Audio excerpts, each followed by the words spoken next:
So often people that call themselves religious criticize me for my work as a donor. So I did some research to see if that's actually true, what the Bible says about donors. There, of course, were no donors back then. However, there's some things we can find in the Bible, and I think it's super interesting how the Bible was way ahead of the work most of the open donors are doing nowadays already.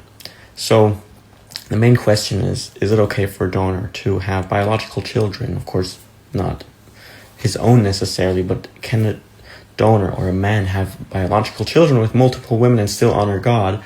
And so the practical biblical answer, as you guys can see, everyone, is yes, he can if he takes full responsibility, which is what I praise all the time and what I do all the time, maintains honesty and integrity, ensures every child is loved, secured, and provided for, which is why I screen my recipients so thoroughly, is because I want to ensure that.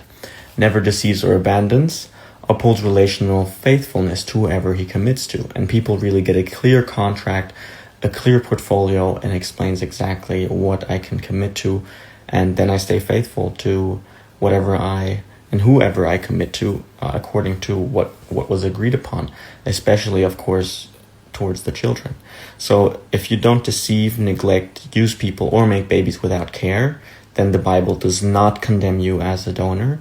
So you can be a donor, and I think religious people should start supporting donors because we are being fruitful, we are being plentiful, and we are creating healthy babies. And I think if there is a God, which I believe in one way or the other, then he would want us to create healthy life. So the Bible does not say that fathers, biological fathers, donors are limited to fathering children in only one household, right? Especially if you stick to what is told here, what is written here. So here is what it comes down to for religious people that think I'm doing devil's work, or men that want to become donors but they're not sure if it aligns with their religious beliefs. Non-monogamous marriage or relationships with multiple spouses, open relationships, are usually not biblically supported. There are a few stories of men who have a lot of women, have a lot of what they call concubines, have a lot of sister wives, and it never works out well. There's always jealousy, trauma, problems for the children. However, one biological father to multiple families is fine in the Bible if it's with integrity, truth, and commitment.